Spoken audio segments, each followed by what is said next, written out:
La bombilla incandescente. Introducción. La bombilla incandescente, véase anexo 10, es uno de los inventos más importantes de los 2 últimos siglos. El generar luz artificial a base de energía eléctrica, y sobre todo barata, ya era posible. Joseph Wilson Swan es el inventor de la bombilla, pero fue Thomas Edison quien se lleva el crédito por descubrir su componente principal, el filamento de bambú carbonatado. Historia. Thomas Edison no fue el inventor de la bombilla incandescente. En realidad, quien la inventó fue Joseph Wilson Swan, vs. anexo 11. Joseph recibió la patente británica para su dispositivo en 1878, alrededor de un año antes que Thomas Edison. Swan comunicó dicho éxito a la Sociedad Química de Newcastle y en una conferencia en Newcastle, en febrero del año de 1879, demostró una lámpara funcionando. Al comienzo de ese año empezó a instalar bombillas en hogares y señales en Inglaterra. Thomas Alva Edison fue el primero en patentar una bombilla incandescente de filamento con carbono, viable fuera de los laboratorios. Esto quiere decir que era comercialmente viable. La patentó el 27 de enero de 1880. Anteriormente, había habido algunos inventores que ya habían desarrollado modelos que funcionaban en laboratorios, incluyendo a Henry Woodward, Matthew Vance, James Bowman Lindsay, entre otros destacados científicos de la época. Posteriormente, las mejoras que hizo Edison permitieron que la bombilla tuviera una muy larga duración, y es por eso que se le atribuye a él.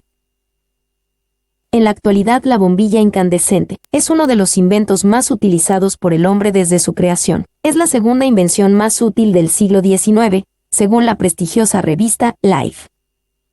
¿Qué es la bombilla incandescente? La bombilla o lámpara incandescente es un dispositivo que desprende luz a base del calentamiento del efecto Joule de un filamento, el cual es metálico, wolframio hasta la actualidad. La incandescencia. La incandescencia es una emisión de luz producida por el calor. De hecho, todo cuerpo calentado suficientemente emite una radiación electromagnética en el espectro visible, a partir de una cierta temperatura. La proporción de radiación luminosa desprendida por un cuerpo incandescente siempre será muy baja comparada con la radiada en otras longitudes de ondas más largas, como las infrarrojas. Debido al hecho de que, a igualdad de potencia consumida, la cantidad de radiación notable es proporcional a la temperatura del cuerpo luminoso. Existe un gran interés por la elevación de la misma. Pero enseguida nos chocamos con un gran problema. Todo cuerpo al calentarse, llega a un determinado momento en el cual alcanza una temperatura en la cual se reblandece y posteriormente se funde. Es la llamada temperatura de fusión, que es característica del material. Por ello, los primeros cuerpos luminosos que se fabricaron para las lámparas incandescentes estaban hechos por varillas de carbón relativamente gruesas. Se escogió carbón, debido a que tiene un elevado punto de fusión, exactamente de 3530 grados centígrados. Obviamente, cualquier materia sometida a elevadas temperaturas al contacto con la atmósfera se va a fundir o quemar de inmediato, debido al oxígeno del aire.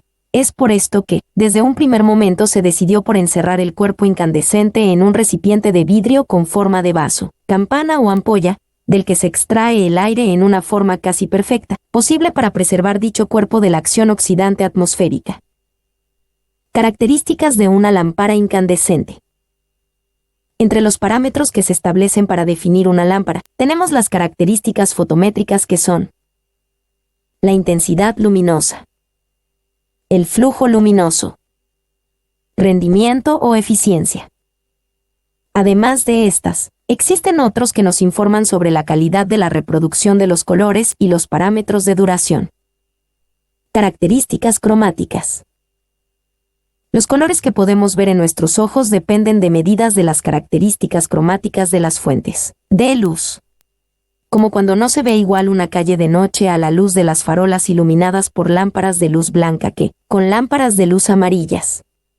Al escribir las cualidades cromáticas de las fuentes de luz debemos tener en cuenta dos aspectos. El color que representa la fuente. La descripción de los colores de objetos iluminados por esta. Dos parámetros se usan para evaluarlos: la temperatura de color y el rendimiento de color que se mide con el IRC. La temperatura de color hace referencia al color de la fuente luminosa y su valor coincide con la temperatura a la que un cuerpo negro tiene una apariencia de color similar a la de la fuente. sus espectros electromagnéticos respectivos.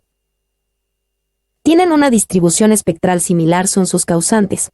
También conviene aclarar que los conceptos temperatura de color y temperatura de filamento son muy diferentes y no coinciden en sus valores. Además, el rendimiento de color, por contrario, hace referencia a cómo se ven los colores de los objetos iluminados. Los objetos iluminados por fluorescentes y por bombillas no se ven del mismo tono. Al ser iluminados por la fluorescente destacan más tonos azules mientras que si son iluminados por una bombilla, lo hacen los rojos. Con esto entendemos que la luz imitada por cada una de estas lámparas tiene un alto porcentaje de radiaciones monocromáticas de colores azul o rojo. Características de duración. La duración o rendimiento de una bombilla o lámpara incandescente viene determinada generalmente por la temperatura de trabajo del filamento. Mientras más alta sea esta, mayor será el flujo luminoso, pero también la velocidad de evaporación del material que forma el filamento. Las partículas evaporadas, cuando entren en contacto con las paredes, se depositarán sobre estas, ennegreciendo la ampolla. Por eso se reduce el flujo luminoso, debido a la suciedad de la ampolla. Pero, además, el filamento se habrá adelgazado ya que la evaporación del tungsteno que la forma se reducirá, en consecuencia, la corriente eléctrica que pasa por él, la temperatura de traba y el flujo luminoso. Eso sucederá hasta que finalmente se quiebre el filamento. A ese proceso se lo llama como depreciación luminosa. Para determinar la vida de una lámpara se dispone de diferentes parámetros, algunos de ellos son: la vida individual, es el tiempo transcurrido en horas hasta que la lámpara se estropea, trabajando con condiciones determinadas. La vida promedio, es el tiempo transcurrido hasta que se produce el fallo del 50% de la lámpara de un lote, representativo de una instalación, trabajando con condiciones determinadas. La vida útil, es el tiempo estimado en horas tras el cual es preferible sustituir un conjunto de lámparas de una instalación a mantenerlas. Esto se hace mayormente por motivos económicos y para evitar una disminución excesiva en los niveles de iluminación en la instalación debido a la depreciación que sufre el flujo luminoso con el tiempo. La vida media, es el tiempo medio que resulta tras el análisis y ensayo de un lote de lámparas trabajando en unas condiciones determinadas. La duración de las bombillas o lámparas incandescentes está normalizada, siendo de unas 1000 horas para las normales, para las halógenas 2000 horas, para aplicaciones generales, y de 4000 horas para las especiales. Funcionamiento y partes. Las lámparas incandescentes están formadas por un hilo de wolframio que se calienta por efecto Joule, alcanzando temperaturas tan altas que se empieza a emitir luz visible. Para evitar que el filamento se funda o se queme en contacto con el aire se rodea con una ampolla de vidrio que se le ha hecho el vacío o se rellena con algún tipo de gas. El conjunto se completa con algunos elementos con funciones de soporte y conducción de la corriente eléctrica y un casquillo normalizado que sirve para conectar la lámpara a la luminaria. Sus partes son, véase figura 1. Factores externos que influyen en el funcionamiento de las lámparas. Los factores externos que afectan o dañan al funcionamiento de las lámparas son la temperatura del entorno donde esté situada la lámpara y las desviaciones en la tensión nominal en los bornes. La temperatura ambiente no influye en mucho en el funcionamiento de las lámparas incandescentes, pero sí se tiene que tomar en cuenta para evitar deterioros en los materiales empleados en su fabricación. En las lámparas normales hay que tener cuidado de que la temperatura de funcionamiento no exceda de los 2 centésimos para el casquillo y los 370 grados centígrados para el bulbo en el alumbrado general. Las variaciones de la tensión son ocasionadas o producidas cuando a la lámpara una tensión diferente de la tensión nominal para la que ha sido diseñada. Cuando aumentamos la tensión aplicada se produce un incremento de la potencia consumida y del flujo emitido por la lámpara, pero se reduce el tiempo de vida de la lámpara. Lámparas halógenas. La lámpara halógena es una variante de la lámpara incandescente con un filamento de tungsteno, dentro de un gas inerte y una muy poca cantidad de halógeno, como puede ser el yodo o bromo.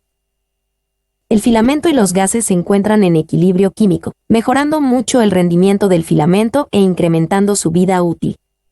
El vidrio se sustituye por un compuesto de cuarzo, que soporta mucho mejor el calor. Esto permite lámparas de un menos tamaño, para potencias altas. Algunas de estas lámparas funcionan a baja tensión, un ejemplo, 12 voltios, por lo que requieren de un transformador para su funcionamiento. La lámpara halógena tiene un mejor rendimiento que la incandescente, 18.22 lm/W, y su vida útil se incremente hasta las 2.000 y 4.000 horas de funcionamiento.